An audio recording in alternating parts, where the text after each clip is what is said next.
That's the magic button. I have to unmute in here, of course. OBS. That's the reason why we do audio tests before we start, because otherwise you speak for like 20 minutes and then wonder why people are staring, not getting you any communications. Hey, there we go. I could be heard. And again, captions should be working. Captions were working before because captions were coming straight from the mic. I didn't care what was set in OBS. So those all should be good. I assume someone will tell me if those are not working. Title is updated. We're all here. I'm all here. And welcome to this November 15th stream. I don't see that on my end. I mean, web capture is running. It should be view current log. I'm seeing stuff come across in the view log, I think. Maybe not. How would that get turned off? Oh, that's because no channels are running. That'll do it. That turns that hook on, though. That should do it. Okay, basically, caption should be working now. Cool. Awesome. Yep, that was me. Basically, apparently the channel in the web captioner wasn't set to hook to OBS. Apparently that was doing that up. All right, now we're done with all the... you're choking? Please, don't choke. I mean, you're a player and we like to keep you. I mean, it's hard to find replacement players, as anyone will tell you. All right. If you need to, please alert your dogs and have them basically do the Heimlich maneuver on you. The best part about it is they get a free reward if they perform it successfully. I'm going to stop now and move on with the planning session. All right. Okay, do it. Don't do it with fudge though. It's a bad reward. Okay. So we are here back again today in the planning session. Last week we were in the gaming mode, and I was getting myself murdered in Pool of Radiance. So basically, every couple of weeks we'll go back to that sort of thing. We'll see if we can't keep going. The Heimlich maneuver. Oh, wait! I have something for that. That's this. No, wait, no, maybe I don't, because OBS is deciding not to actually give me what I wanted. No, you're ruining the joke. Oh, that's because you just erased my entire sideboard. Cool. Thanks. Never mind.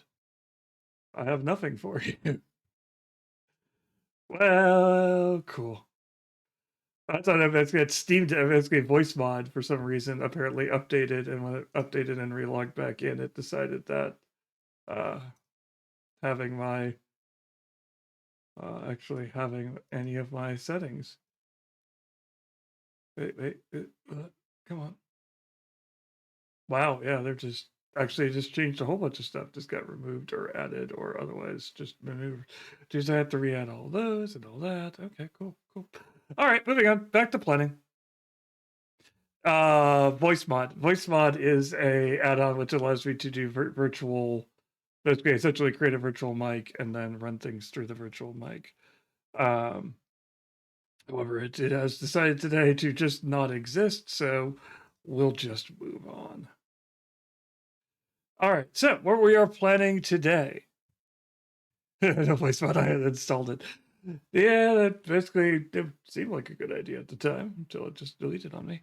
So today we are doing planning. So as the title of the stream says, we are planning our next TTRPG. We basically the last couple of game sessions we went through and we were playing through Vampire: The Dark Ages. If you're interested in those are available as videos on our YouTube channel. They are both the planning session and the 2 game sessions. We ran through those. We're going to change it up, do something slightly different, because mostly what we're doing with these sessions is not showing off exactly a particular system or a game or to do too many actual play sessions. The point of what we're doing here is to go through and actually basically show off what Lorelink can do in a variety of different systems and different games. And to show off a variety of different games and things like that. So if you're coming through and you're watching, basically maybe you've heard of Pathfinder, maybe you've heard of D&D, maybe you've never played Starfinder, maybe you've never played Vampire, maybe you've never played a game called Feng Shui, which I'll talk a little bit more towards the end of this session. And basically, it's a chance for you to find out some new stuff and basically watch some new things, and it helps spread the word about basically less mainstream games to prove the fact, because we here at Lorelink aren't necessarily just about basically D&D. We know a lot of you play D&D, and so we're going to make sure to support D&D. But we realize that sometimes you want to go out there and you want to play something different. Sometimes you want to play a game about monster teenagers falling in love. That's Monster Hearts. Sometimes you want to play a game basically about vampires. It could be Vampire the Masquerade, or it could be one of those indie vampire games, which names has slipped my mind. Things like basically lots of different random indie RPGs. There are tons and tons of them out there, which this guy humbly suggest that you go and look up. Knives in the Dark is another great one that's out there, which has been getting a lot of steam. Powered by the Apocalypse system is another one which is getting steam. Savage Worlds is out there. Lots of interesting stuff. And so I kind of basically it's my stream and I'm running it. And so basically, in addition to showing off Lorelink, I want to use it to show off all the cool stuff out there, just because there's a lot of interesting stuff out there to play. I'd like to see some of those get attention. I know for a fact, and one of my friends actually is creating a really cool basically system called Last Twilight, which is basically Eternal and Phoenix is out there. Basically, they're doing their double checking to make sure I get the name right, because I hate to shut them out, and then they feel like, no, that's not our name at all. What are you talking about?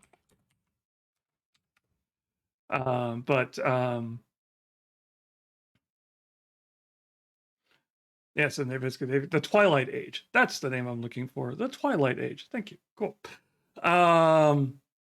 So that is basically their basically system that's coming out there, which is all anthropomorphic stuff as well, and so that looks cool and exciting. So there's always something interesting out there. So always good to change it up, and I know it's hard to, because not basically you don't always have a group of players out there, just period. You're just trying to get your D&D campaign week to week. But I love it. Go head up your local game store, basically find people there.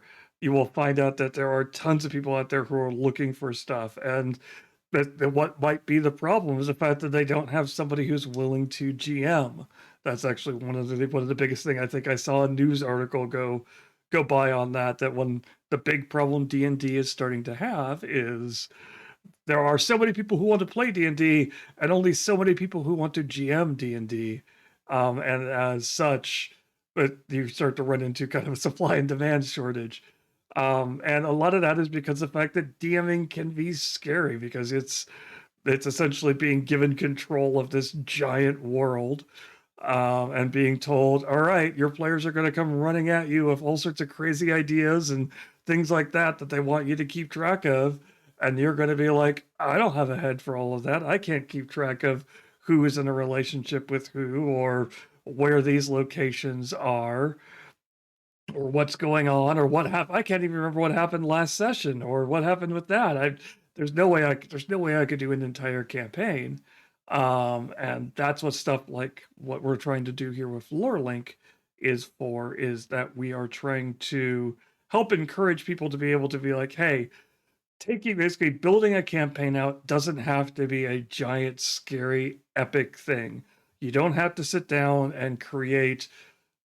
Basically, you don't have to come into NaNoWriMo, and that's when you actually write down your campaign. You don't have to write down 50,000 words to get a start on your campaign. You can get a basic outline down. You can start to write about it, and then you can add to it as your campaign goes on. So speaking of that, basically, so basically one of the things you could start with, one of the ways that I make this simpler on myself running this stream and showing off things, is that I like to use some pre-made stuff, because the pre-made stuff saves me a little bit of times in terms of doing all the other work that I'm doing as product lead. I don't necessarily have time to create out basically new campaigns every 2 to 3 weeks for all these basically for my players to play through, especially when we're jumping systems and playing through and only playing a couple of weeks. I like to use pre-made stuff. So in this case, I'm grabbing a pre-made that Paizo has out there. This was actually available as one of their humble bundles. If you're not, there's basically a huge suggestion that if you are interested in trying, basically you're wanting to get into GMing and one of your big concerns is, I just don't have the money for all the books, because that's one of the biggest expenses in basically in role playing is I don't basically I want to try all these cool systems and things like that, but I don't have money to buy a player's guide, a DM's guide, a monster manual, all of those things. Hey, if you looked at the economy recently, um, but there are some great deals that can be found on stuff like Humble Bundle is one place to basically keep an eye out on. They often have sales on stuff like uh, basically they basically wanted where I got this PDF, for example, came from a Humble Bundle they had back in, I want to say October. It was either September or October, where they were giving away, like, for basically for varying price ranges, because that's the great part about Humble Bundle is that you pay a certain amount and you get a chunk of stuff, and they usually gate some of the more expensive stuff. But for basically on this one, if you paid certain amounts, you could get all sorts of digital PDFs, which included everything you needed to run Pathfinder Second Edition and Starfinder. Oh, they have a Pathfinder Starfinder bundle up right now. Excellent, awesome. Um, and a lot of times when they do those Pathfinder Starfinder bundles, majority of what they have are digital stuff, so it's simple. You basically don't have to pay shipping. You don't have to, which because shipping costs are ridiculous. And they'll generally have one last tier. Sorry for bumping the mic. They'll generally have one last tier, which is actually a physical item. Like, I know they've done basically the core rulebook was the top tier for basically one of their first Pathfinder second ed ones, and then it was the Monster Man, the Bestiary for second ed was another one, and I think just recently they had the beginner box was bundled as basically you could get a physical beginner box, and so that's a great place to look for, basically to keep an eye out if you're like, hey, I want to do this, but it's really kind of expensive. Keep an eye on basically on them, because they will very often throw stuff up there, and it's a great cheap way to get a bunch of. You're not shopping on Humble Bundle, it's Microsoft. Yeah, basically as soon as we could get a basically as soon as we should get a redirect code, start driving business their way.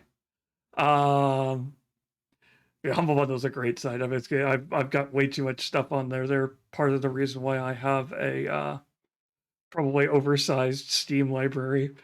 But the basically another place, and while you're browsing, another place is the Bag of Holding is another website.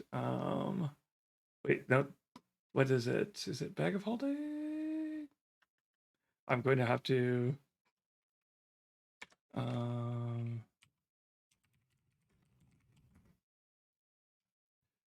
Bundle of Holding.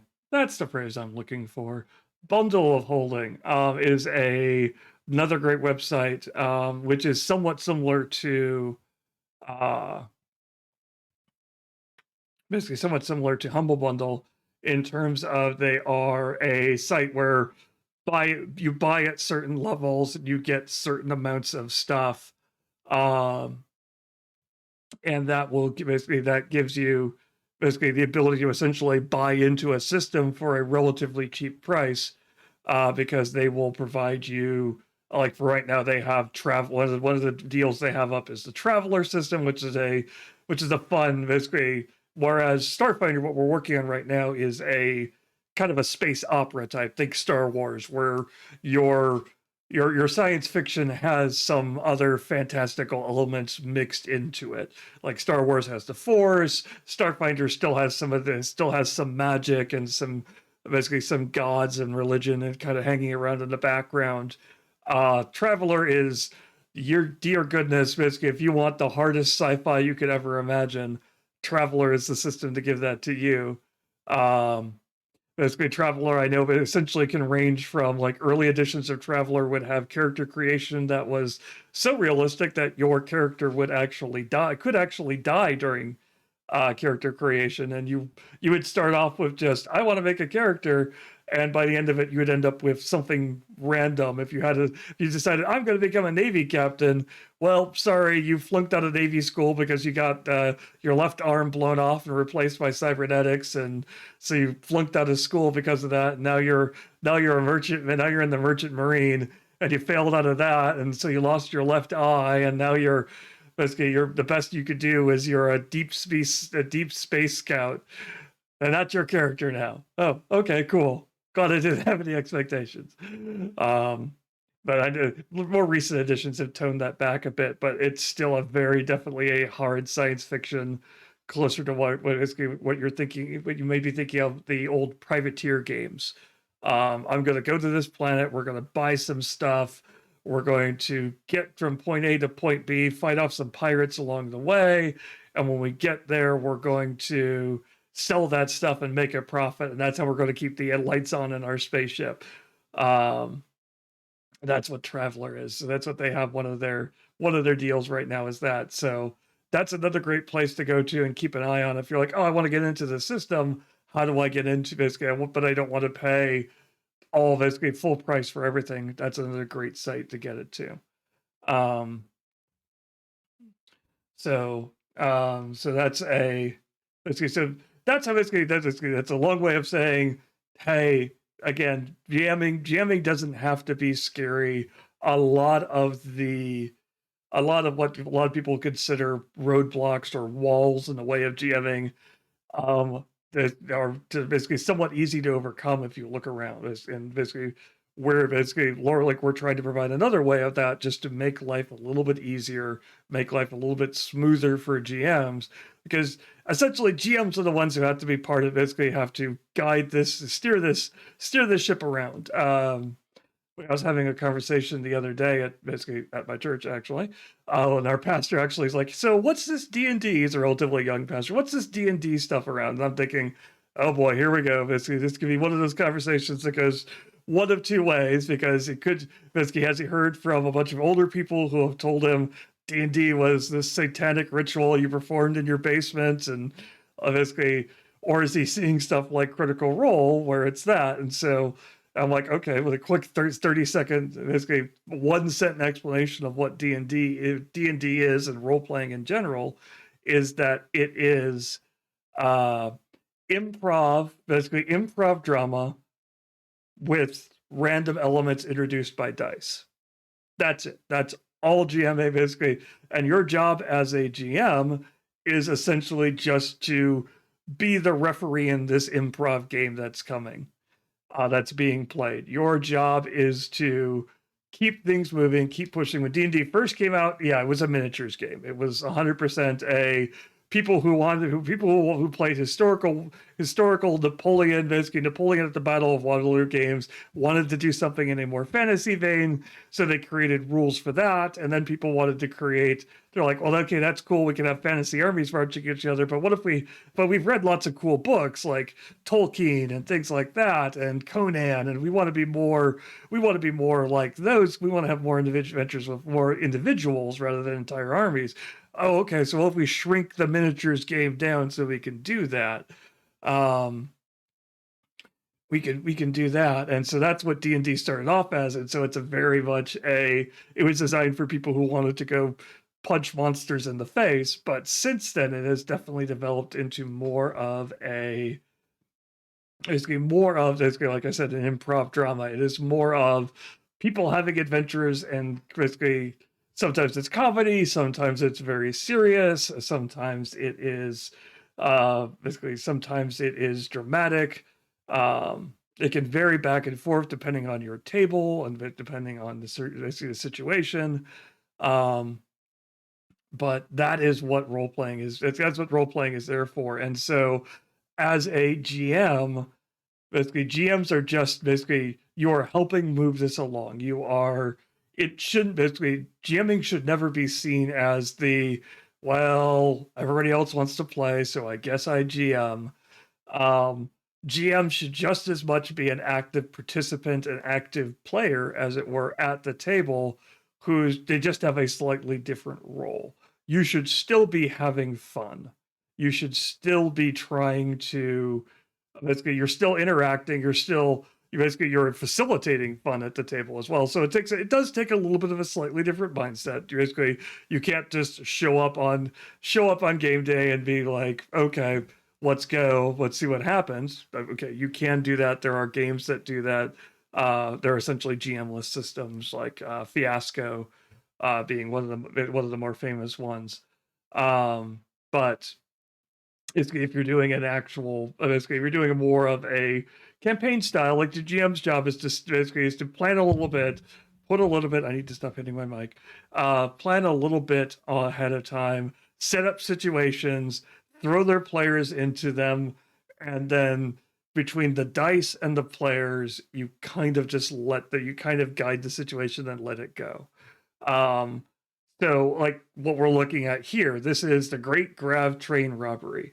And that is exactly what it's exactly what it sounds like. This is going to be something somewhat similar to what you might basically to. I'm trying to think more recent examples. I mean, like, it's obviously pulling from westerns and things like that. All your train robberies and westerns. You've got more recent examples for the sci-fi space of the start of the Firefly. I believe actually the name of that episode was The Great Train Robbery. I believe. I can't remember it. So basically, if someone remembers the name of the episode off the top of their head, they can correct me. But that's one of them. The beginning of the first part of the, possibly not the greatest movie, but had some interesting parts to it. Solo movie, Han Solo movie that came out recently. It came out a while ago. There was basically that beginning of that was a space robbery, space train robbery, similar to this. The Train Job. Thank you. And so that's what this is drawing inspiration from. And so your job as a GM is you're going to take a look at this and you're going to go through here. And what this has is, let's see how this is going to be set up is it has several events. Event 1, coming in hot. Event 2, getting the codes. Event 3, cargo car. And then event 4, a light up. It's going to light at the end with a couple of, there's some different options underneath that one. Event 5, last Enracopter out of Steep Shore. So your job is to guide the players through those situations. You've got 5 milestones they're going to probably hit throughout it. But in this one in particular, it has 4 pre-gens. Maybe your players created their own characters, and so that's what you're going to come into this. You're like, okay, so how do I want to set this up? So in LoreLink, basically what LoreLink has is you're going to take that PDF, which has essentially a couple of sections, basically some events which are in there, and it's got some villains and some characters and some monsters and some vehicles and things like that. And it's basically LoreLink is there to help you set all those up and put them into, basically file them away and easy to grasp situations. So we just talked about events. So obviously that's kind of the first place to start off, is basically you might go in here and be like, okay, event 1 was coming in hot.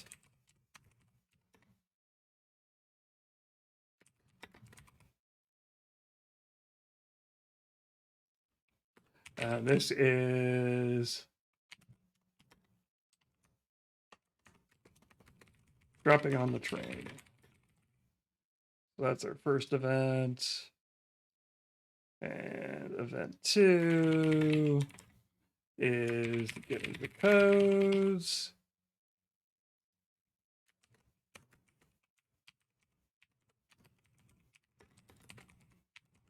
And that's getting them from a data pad. And then event 3 is the cargo container, which is cargo car. what is that number? Is that 6-7? Yeah, it's 6-7C.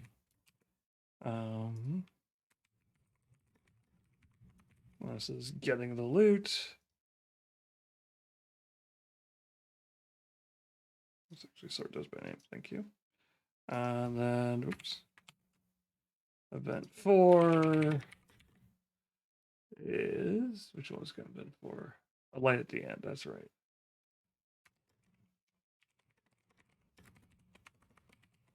And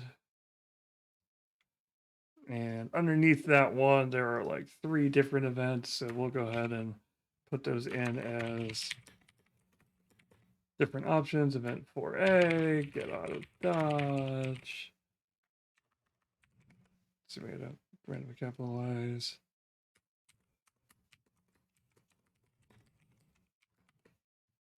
I'll select get away. Look at that, run away.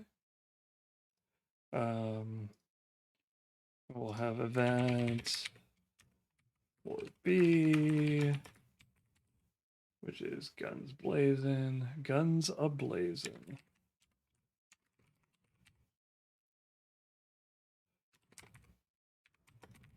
Figure your way out.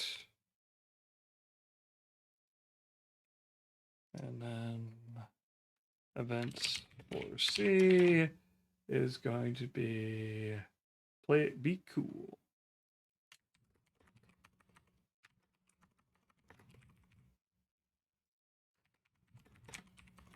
Blend into the crowd.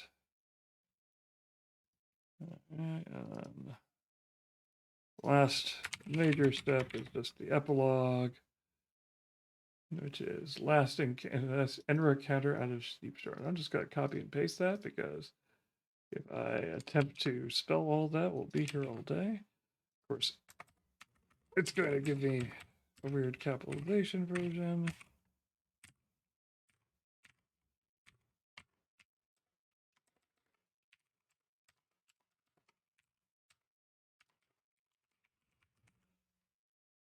I ended up typing it in anyway, but at least it was closer to what I could see. Let's call that epilogue. This is part of the stream where we watch me try to figure out how to spell stuff, and then eventually I give up and just do spell correct. All right, so now we've got a bunch of these events written down here, and this is kind of basically, so this is one way of looking at basically taking this whole thing and breaking it down into a more manageable thing. So if you know your players are going to basically are coming into a situation like this, and basically whether you're pulling this up out of a actual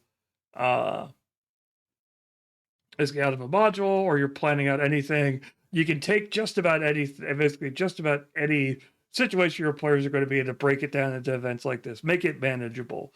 So okay, basically you're coming in hot.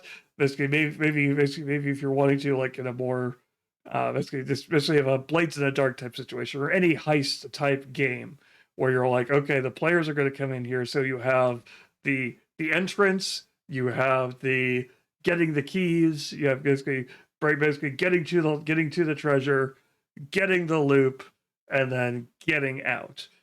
Basically, we could have just named those things, and those are four very standard basic events, and you're not really putting yourself into a box with these too much. Which is important, especially like I said, the nature of the role playing these days is very definitely more improv. You have to take what your players give to you and be willing to, as they say in improv, yes and basically say, okay, cool, you want to do it that way? Yes, you can do it that way. And here's the complication I'm going to throw at you to deal with that. And basically, you have to be careful with that because a lot of times you can take that yes and make it more railroady. I saw a conversation going around in one of the message boards I was basically one of the message boards I was looking at where there was a discussion on basically like you okay, so we're gonna go through the mountain pass. All right, basically you come through there and you enter the Crypt of Decay. Well, okay, maybe we don't want to go that way. I think we'll go up over the mountains instead. We'll just hike over the mountains. All right, as you reach the peak of the mountains, you find a cave. Basically a cave. Inside the cave is the Crypt of Decay. Okay, so maybe we won't take them out. Maybe we'll come back down out the mountain, and maybe we'll basically, this is getting a little weird. Let's just go. Let's go to an inn. All right, you enter the inn and discover that the inn is in fact actually a secret entrance to the Crypt of Decay. What? No. I'm just gonna. We'll sleep in the woods. It's fine. All right, you all sleep in the woods, and when you wake up, you're in the Crypt of Decay. Like, okay, you've railroaded a little bit too much here. It's you're either your players don't want to play the same game that you're playing, and you need to have a conversation with them over, hey guys, I wanted to do a fun dungeon crawl, and you guys want to do a weird wilderness exploration. Let's have a talk about that. Or your players are just being ornery and basically just throwing things at you, and you've got to deal with that. In which case, by all means, trap them in the crypt. I mean, we exit the campaign with GM like that. Yeah, pretty much. There is, and normally it's obviously, you're not, the fun part about being the GM is you can be a little bit more subtle than that. You don't have to, like in the example in this case, getting the getting the codes and basically in a cargo car. Basically, so what you're looking at in here is basically obviously your players need to find a way of getting keys to the loot, and then they have to go get the loot. Obviously, if they screw up during getting the keys to the loot, getting the loot itself could be in danger. They could you're having to deal with trip security or other stuff. And so you might have to plan for them to be like, oh no, we back out and we go this way instead, or we're having to disconnect the train cars. And then basically in your mental map, you've mapped it out. You're like, okay, the cargo at the train, the cargo is over on the back end of the train, and they decouple the rest of the train and let it go. And they're in the front half. You just have to be like, well, conveniently, but basically, so you go ahead and there's the cargo car, the front end of the train, and so the back end of the train. The players basically essentially it's not a huge detail. You're not forcing your players into something they didn't want, but you're not just kind of brushing your hands in the game and being like, well, sorry guys, you've automatically failed, go home. You can railroad, but you need to be subtle about it. You need to there is railroading so your players have fun, and so that because the players are going to have less fun if you have to basically either you automatically fail them. This isn't a video game. This isn't you can't just say, okay, we reload from the last save point and try that again. I mean, you can do that, but not many players really enjoy that idea. It kind of takes away their sense of freedom. There's basically their sense of freedom of choice in that. But also, if the players force you into a place where you aren't prepared, like if they are literally like, okay, we are basically they set up with you that they're going into this castle, and so you've got this massive castle campaign, a castle adventure planned out, and you have notes for weeks on the castle stuff. It's going to be harder basically if they suddenly come in and they're like, actually, we've decided instead we're going to spend the entire time hanging out in this new village in a completely different direction that we've never visited. It's going to be a little bit less fun for you. And so you either need to have a conversation with your players at that point over, hey, this is what we're doing, basically in terms of things like that. Or you need to kind of improv it. You need to essentially take the reins. It is a part of the current Humble. I wonder if it's the same one. Is it the one? This is the one that has the beginner's box at the end as the top level, the physical level. Then it's the same bundle. In which case, it's a great bundle. Pick it up. In any case, you have to be willing to talk to. Yeah, 45. Cool. Or you have to improv. Okay, I will get you into the town. I'm going to do some light set dressing on the town. will have this great, and that is where something like this, that's where lore link comes in, where they're like, okay, we're going to the town.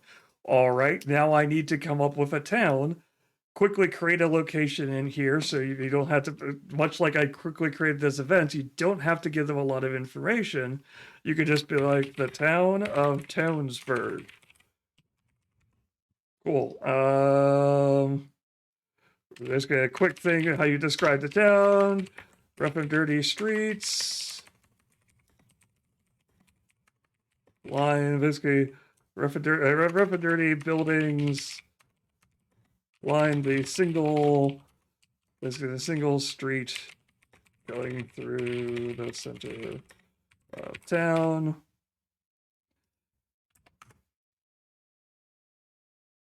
And now you have your town created, and now you can add detail to it. You can create, basically, you can create an innkeeper really quick for them, and very quickly you could do something like, okay, this innkeeper is here, and they spend some time in the town, and then they get waken up in the middle of the night with this doing sounds, basically sounds of people shouting and hoofbeats, and basically a black carriage rolls through town and kidnaps all of this, basically kidnaps several of the townsfolk and drags them screaming into the carriage, and the carriage takes off towards the castle. And so, and even if the players didn't realize that you were planning on them to going to the castle, now you've given them an alternate reason to go to that castle. Now you've kind of, you've given them what they wanted, and you've let them deal with basically let them say, okay, we're going to the town. You're still giving them that choice, but you've now taken a couple of, basically, you've taken a quick little, you're able to quickly build this out in lore link, and that way you're not like, okay, I created this town, I can't just create this town on the fly, because I create this town on the fly, if they come back and they want to talk to, basically, the somebody in the town, somebody in the party, basically places an order with, blacksmith Reginald, sure, that's his name.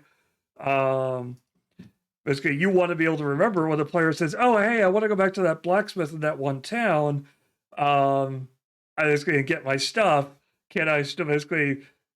Can we go basically? Can you remember where that is? My character should remember what that is, and so I want to go back to that." You're like, "Oh, darn it! Who was that? Who was that blacksmith? What town were they in?" Because I can quickly in here go blacksmith Reginald, and I can basically say he lives in, and I can, using our mention system, quickly link him to the town of Townsburg. Then boom, now I have a link to that, just like that. And basically now I can quickly say, oh, that's right, he was in the town of Townsburg. I can easily go back to that. I can also create him as a character in the town. I can just associate a game object right there and just simply go like that. And basically just associate that object. And now I know basically now I can have a list of townsfolk and things like that, and maybe an item and other things like that. And boom, I've got that all set up and all ready to go. So basically that was kind of a little bit of a detour, but it all kind of applies to this, basically this idea here that, okay, well, we're planning out this adventure that came in this pack. Okay, I've got this basically with Starfinder, in this particular situation, this idea of a heist. I'm going to want to have basically things kind of, basically I want to have key things kind of planned out.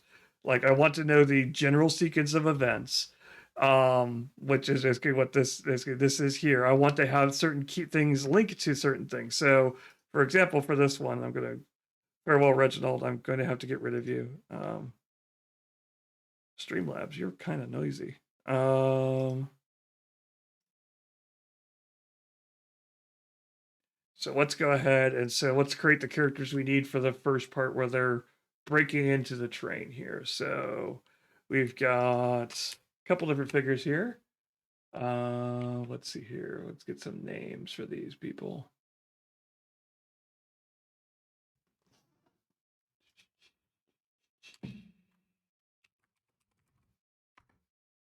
All right, there we go.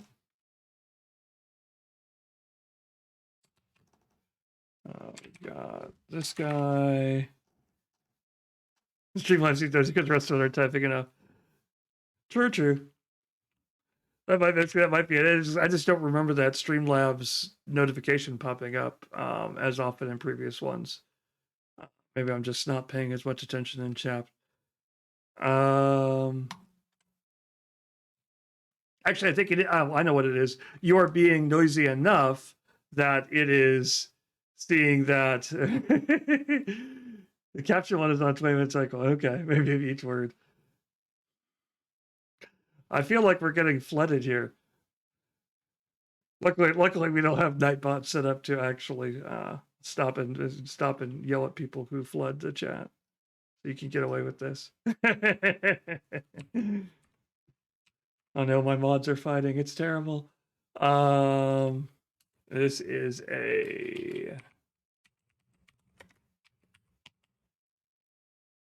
He's a syndicate boss. And let's see here. He is a more apt description.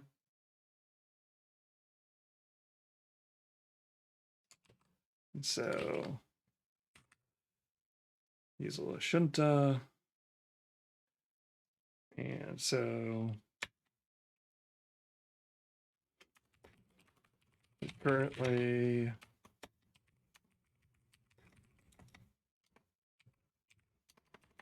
a bright blue liqueur and the luxury viewing car. Okay, I've got that character. I've got, of course, your generic thugs. And if I wanted to, I could basically, if I wanted to add multiples of these, but I wanted to give them different personalities. So I'll create the security guard and I could give them fairly basic stats.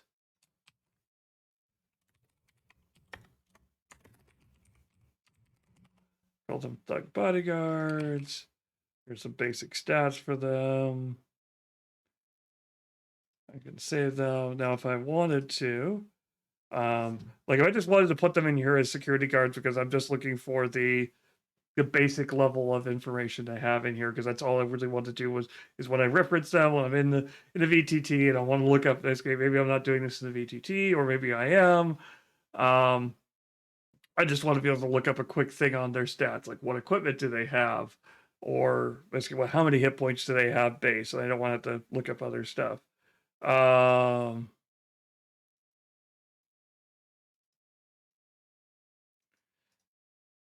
so you've got these stats, but if I wanted to add a little bit more flavor to this situation, I could do this create template from lore.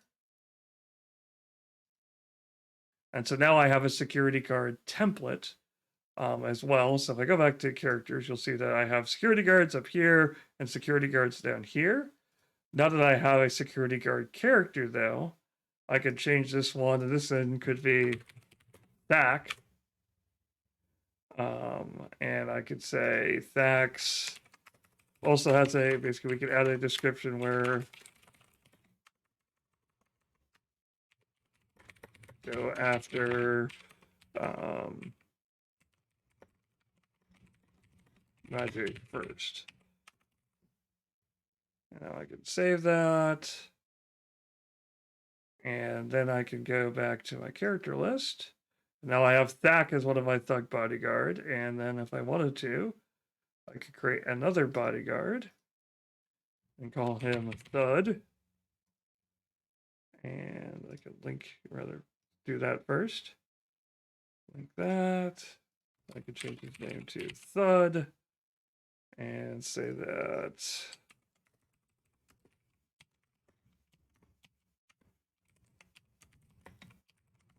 and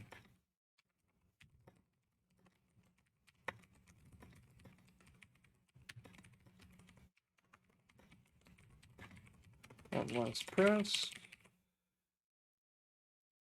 So just like that, basically, because I have those, I could quickly and easily. So if I reach a situation where I want to basically where the players want to interact. So basically, they come into this train car and they're like, "Hey, I want to try to smooze one of these bodyguards, and I'm going to get a name for that bodyguard."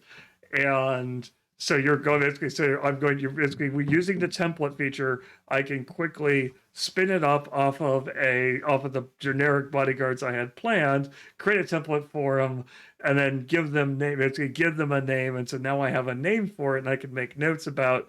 Okay, this player has done this with this character. So if I want Thack to show, let's say they get through this adventure, and they show up somewhere else, and if you want a either as a comedy thing or as a drama thing or something like that, they're doing another job somewhere else, and they run into Thack again, and he got demoted because of what happened here, and now he's just a security guard in a warehouse watching what appears to be an empty warehouse, and he's really kind of upset about it. I have Thack already created. I have his information.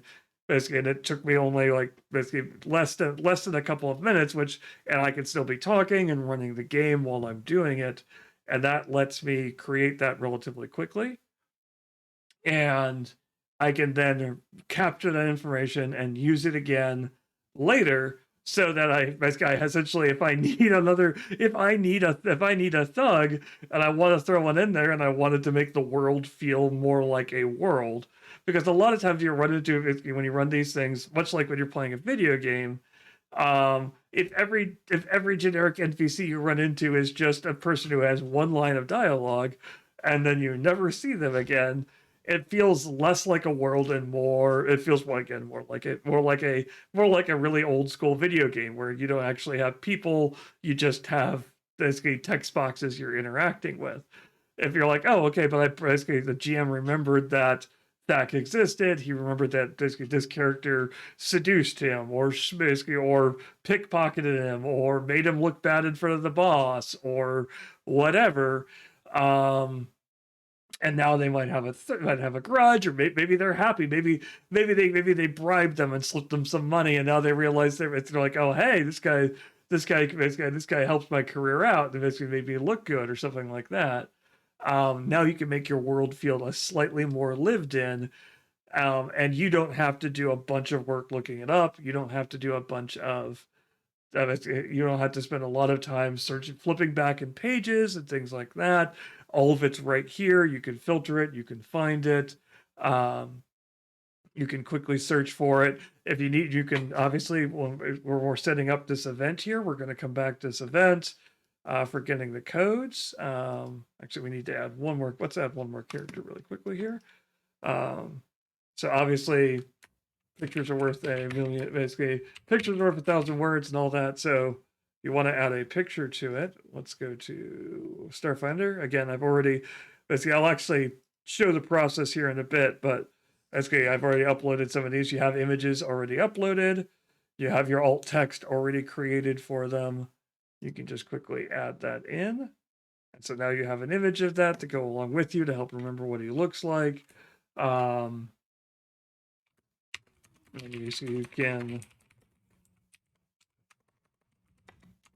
I can't spell thief. There we go. Quick thing on rival thief. And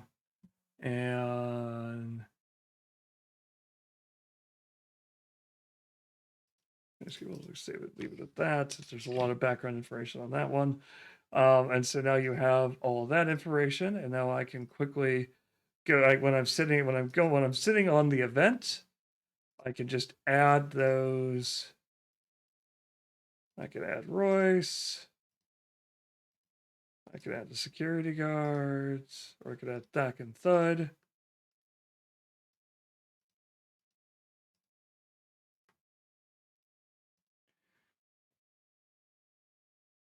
So now I've got that set up.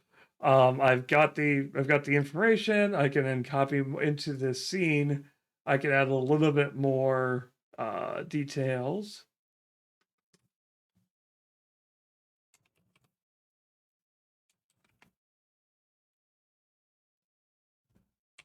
There's this.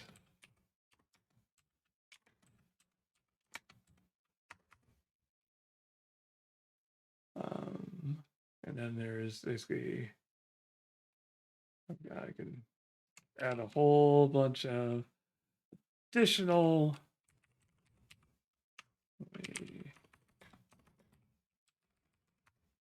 format this text a little bit.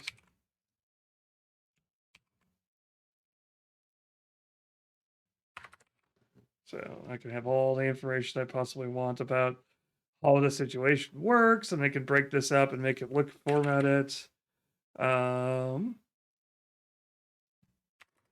can go here. Let's scroll up a little bit.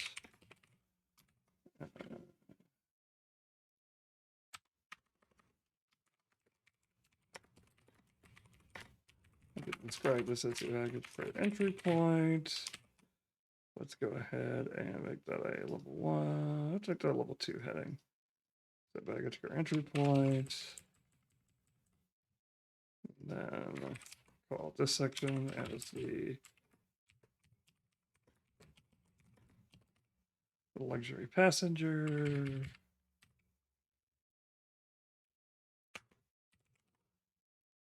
Again, spelling. There we go. Luxury passenger car, and then we have all the information in here. I can even pull out the particular skill checks.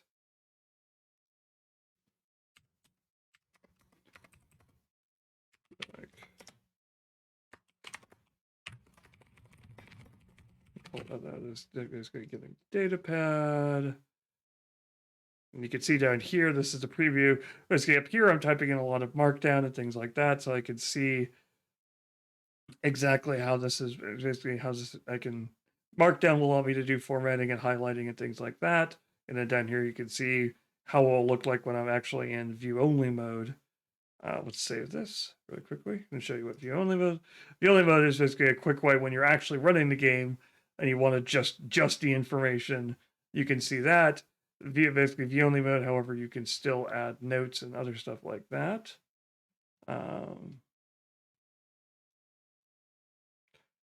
Still add notes and things. You can add a note and just you can say this event happened or this player at this point basically went up to this thing.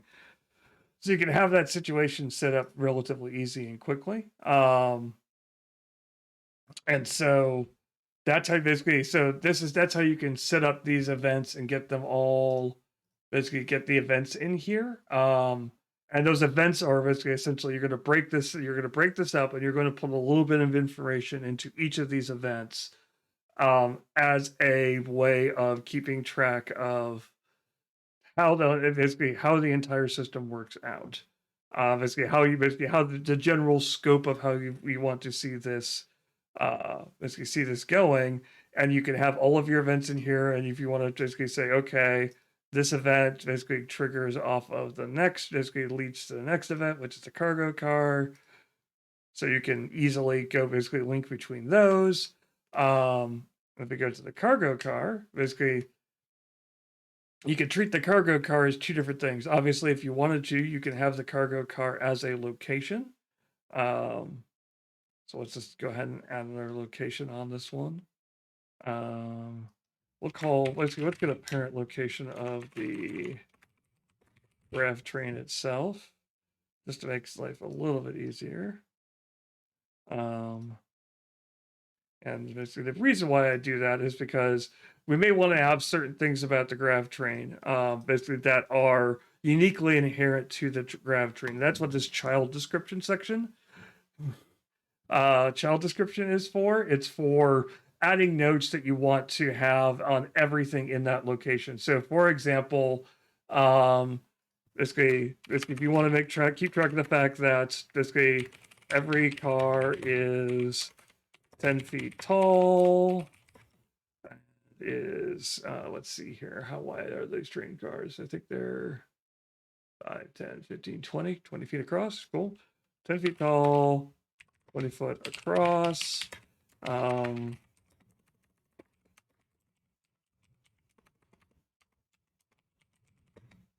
Passenger cars have bulletproof. Let's see. basically windows that basically that have hardness 10 or hardness 20. Like every car, basically, like if every car is equipped with a fire extinguisher, with fire with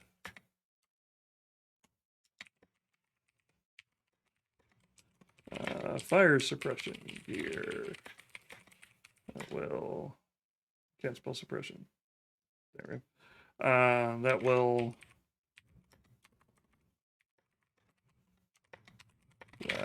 last longer than 5 rounds.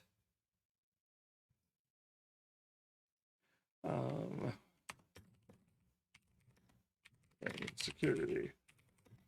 So basically, I've got that, and so now that I have that basically created, now if I create a child of this train car, for example, the cargo car that we were just talking about, and it's because it's a, let's go ahead and go to it, because this cargo car is a child of the train in general. When I look at the details, I can see the cargo car, and maybe I've got details about what the cargo car looks like in here. Let's go ahead and add some quick notes in here.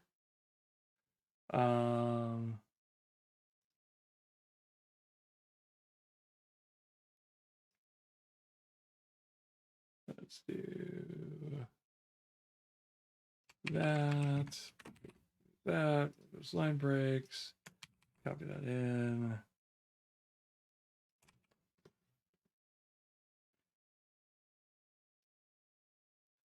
So basically, we have a put that description. And we've got read aheads up here. It's what we'll read to the players when they first come in.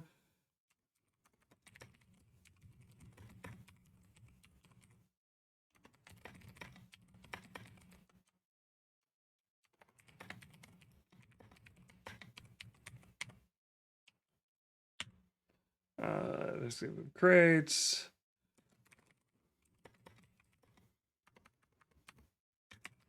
Add to the ceiling. That allows cargo to be added and moved. Boom. So basically now we have all that information. So you can see when we come in here, we have that cargo, we have the name, we have that description. But if one of the players, while they're in the cargo car, is like, okay, how wide is the car? Okay, maybe you don't remember, or like, oh, basically they set fire to something. Like, how basically do I see any fire suppression systems in here? And you can be like, oh, okay, yeah, every car has got the fire suppression gear. You don't have to copy that into every single location that you have. You can just include that in the notes from the parents, and boom, that all carries down in there. So you basically you can keep track of that much easier. You don't have to keep copy of it. You could just leave it. You could just have it in just one place. So you could also add things in here, like if we have a creature in here, like for example, oops, we need to switch back to this mode. We could add in our one of the random creatures that could be in here.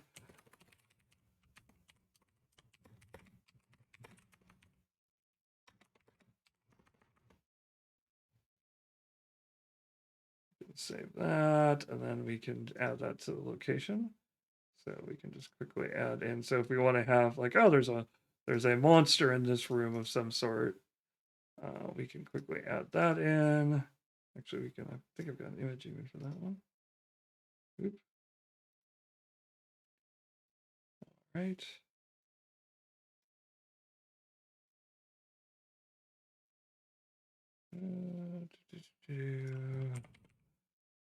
I didn't create the image for that one. So you know what? I didn't create the image yet. So let's just upload a new image because I have that one just sitting around. So basically, just to show you just how easy it is to add a new image, you can add it in there. Basically, Starfinder.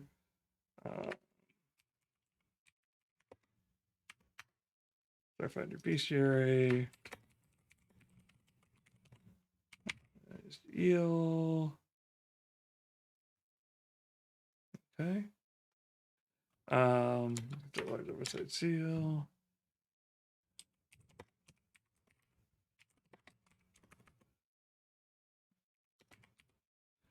Let me just click on that. And then I can add the image itself, as long as it's under our size requirement, and just like that. It takes a little bit to upload. Things are being a little bit slow. But now I've added that image. I've added that. It got added to the base directory because I didn't change the folder, so I have to go back up to home. There's Neil. There he is. So now I've got the image for him. I can save that. And just like that, I've got the, let's go back a little bit further. Boop. I've got that eel already set up and ready to go. So now basically, if I don't have to, basically I'm looking at the information and the details. I don't have to basically go, okay, there's this thing, and there's this mountain eel mentioned in here. Where is that? And basically, where is that in a creature thing? Is it in here, or is it in a different section of the PDF? I can just quickly jump in here and basically check the basically check this, link to it, and boom, I'm right to it, and I can have basically all the descriptions and notes and things like that. All of that is there. And of course, basically one of the things we really haven't talked about as much in here, but it becomes more important when you're dealing with a game like Starfinder, more modern games, basically just transportation. Like you might have it in a fantasy game, but it's more likely to be important in a fantasy game because it's going to be more important to be it is more likely to be important in a science fiction or modern game than it is a fantasy game. Look, I can speak and get the words out in proper order. As such, because lots of cool things happen, lots of cool vehicles come up. For example, you might have a mecha, let's say, and so you may have call this one is Black-Eyed Susan.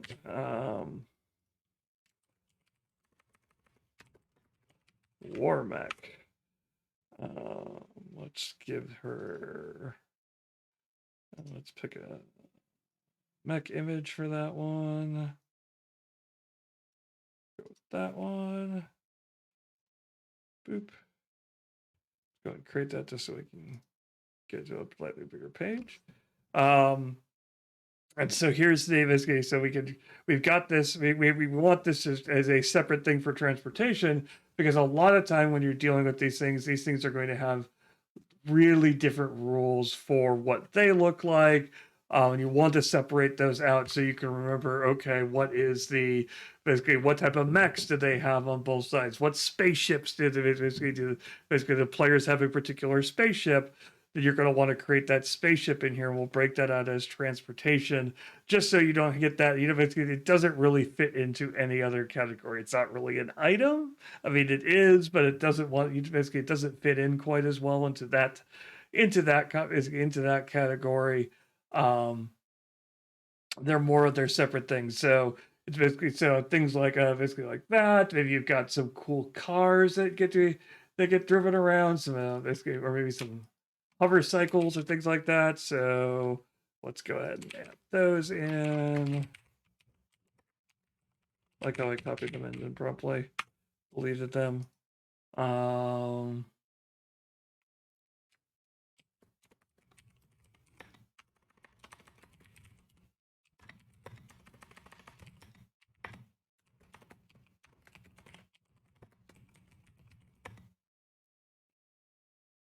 Right, and we have some stats for them.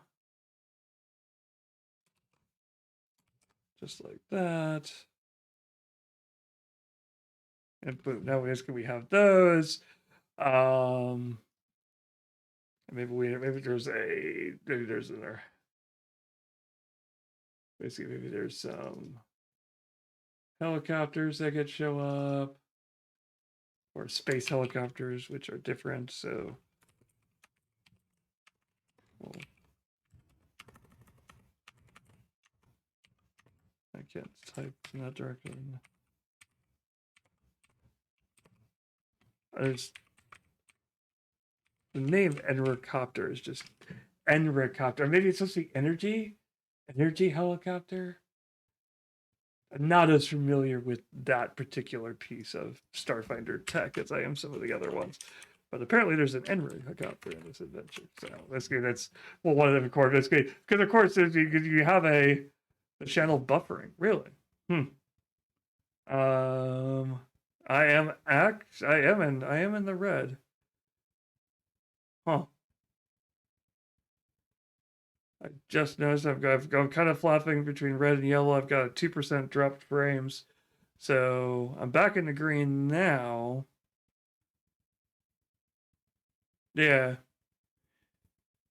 This could be Comcast being Comcast and occasionally deciding that my internet needs to be tested by pulling it out. I'm not running anything in the background that I know of.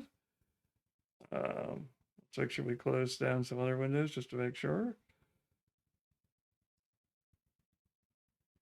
Yep, it's just dropped back down again. Yeah.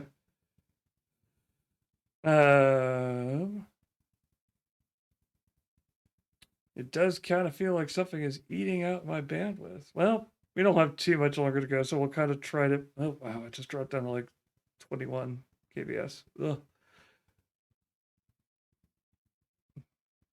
We may have to.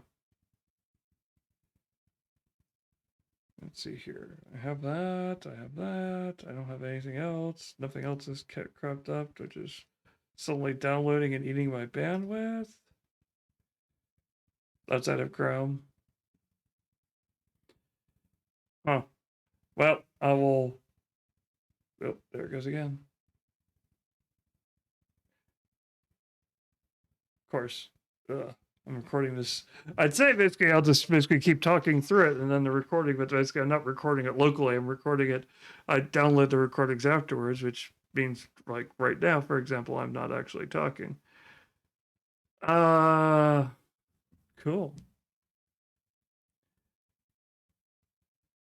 Just looks like we're having internet problems. I apologize, folks. It looks like my internet has decided to has decided that, did you actually want to stream today? That's a shame. Be a shame if something happened to your internet connection.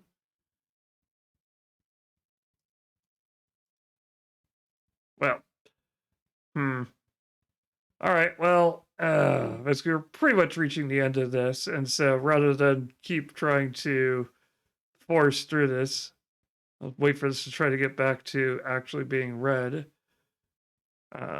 Stop being red briefly. There we go. It looks like it's heading back to green. Maybe. Thinking about it. Not certain. Oh well. Oh yeah, it's just all over the place. Okay, so basically, so that's essentially what you're doing is you're adding in the rest of the elements and you're having them all there. And so the general goal of all of this, what you would get out of this in the end, is that you have everything you need to refer to stuff, look at stuff, pull stuff together, and you'll be able to essentially be ready to react to whatever your players throw at you. The key is to always be reacting, not always be reacting, but to be able to react, to have enough stuff in place that you're able to, when you need the improv, because that's what you're doing, you have basically you're not taking long breaks to look up stuff, because it's cool to improv and be like, oh, I'm going to throw a mech in there and that's how they're going to get out of this situation. Is basically they have a there's a mecha in this place, or there are guns here, or there is escape, there's a helicopter or something like that. But if you have those things kind of prepared in advance because you think through it and you have those events kind of planned out, and you kind of like this thing here where you're like, okay, how are they going to get out? There are kind of three different ways they can get out. They can slip out. Yeah, my internet is basically extorting me. Yes. So you can either slip out or you can shoot your way out, but you have all of the pieces in place. so you can put them together. And with basically, especially in a science fiction type setting or modern setting, basically it's key to have some more, basically have a lot of those kind of stats for all the little moving pieces. Like, okay, here are the creatures, here are the, basically here's the transportation pieces, here are the characters, here are the players. You would have all of those kind of basically kind of planned out and kind of all put together, and so that when you're ready to go, you just run stuff, and all you're doing is during the game is you're quickly, basically something happens, you quickly click through and be like, okay, we're in here, we're looking at this particular thing, we're pulling this particular thing out, we're using it, I'm going to make a quick note that they used it, and then move on. That's the point of the session things that we have here. So if I say there's a quick session here and say Starfinder One Shot, I can add those events in, I can add those characters in, and I can associate those events. And let's just do a quick thing here. So if I have 3 events, let's say, I have those 3 events, I can mark which ones they got through. I can add notes about things they've done, like the muscle badly tied up a guard, and so they are now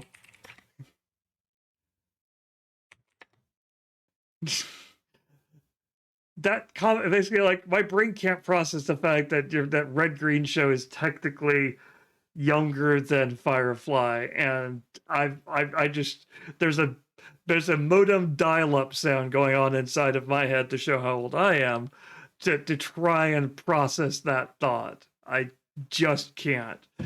Yeah, basically, technically the beginning episodes were way earlier than that, I'm fairly certain.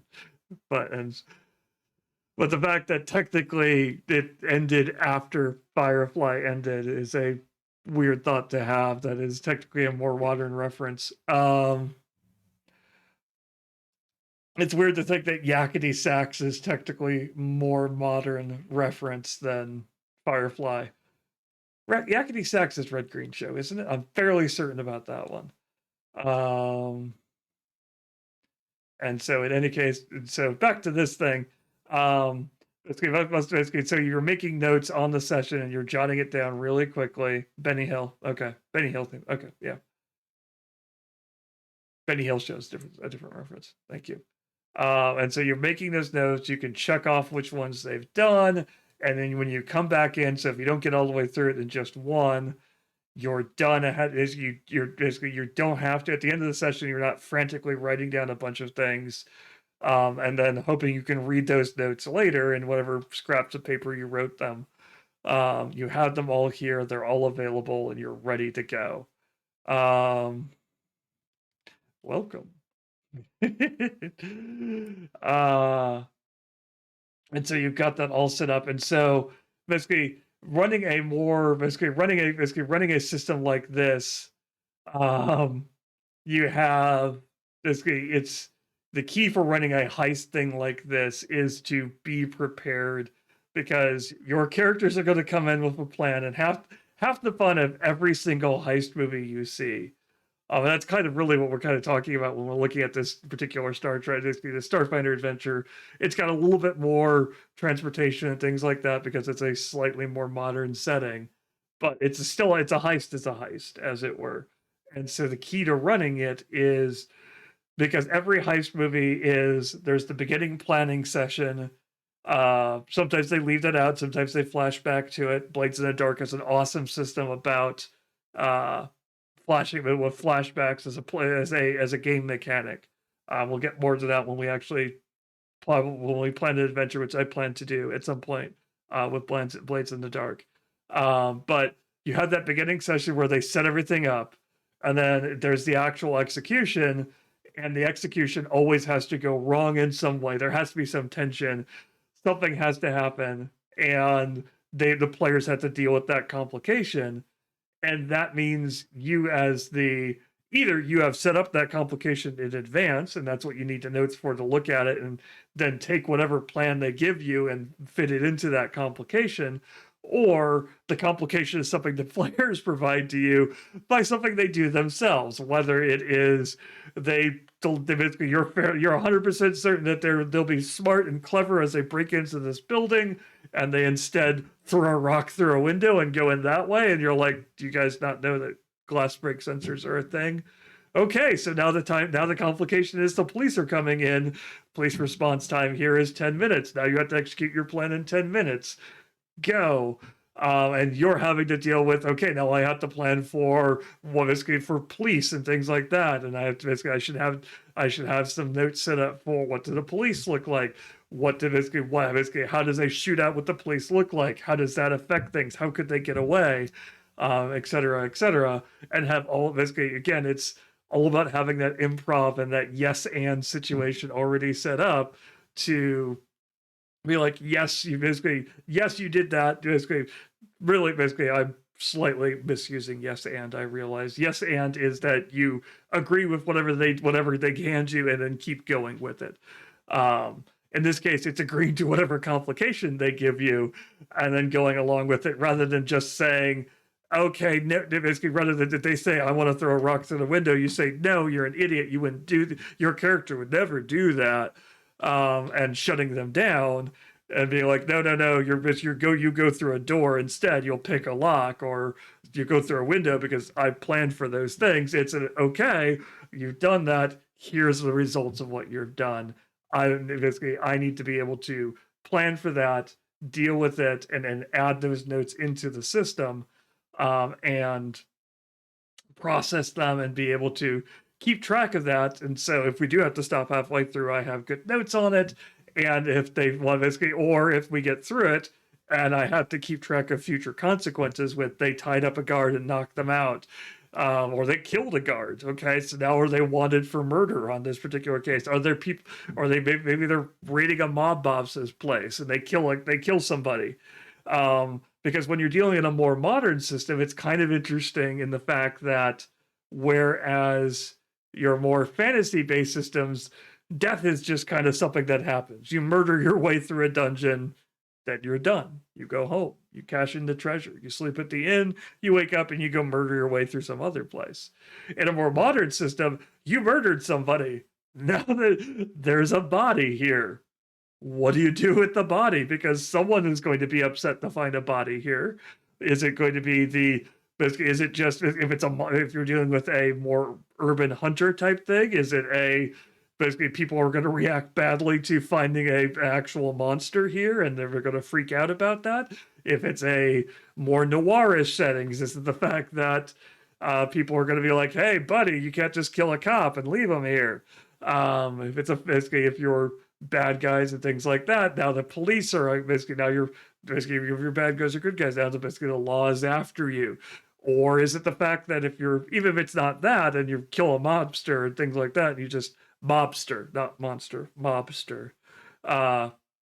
is it basically, did that mobster, do you want to, as a GM, do you want to keep your world small and have the mobster's friends, the mobster's boss, basically maybe some of their associates, maybe their family, depending on how much of a drama you want, are going to come after you because you killed them.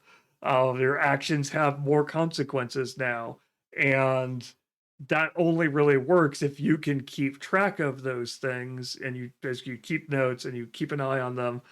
But again, you don't want to drag yourself down with 6,000 pages of notes that you're having to flip through everything. That's what we have LoreLink for. That is what basically LoreLink is here to be able to let you do that and make it still fun for both your players and you. Because you could do all this stuff about LoreLink.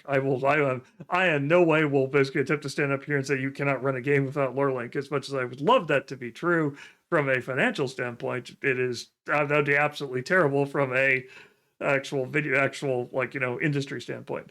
You can run it without that. It's just how much, basically, for some people, they love writing in journals and notes and things like that, and that's the way that they work. And they can quickly reference it, and they have perfect handwriting, and they're able to basically recall perfectly everything they've written down and exactly where they've written it. Or maybe they don't even have to write it down. They could just keep track of all of that in their head, and they're only ever running one campaign, and it's always going in a straight line. That's never true for me, which is why I created Lore Link.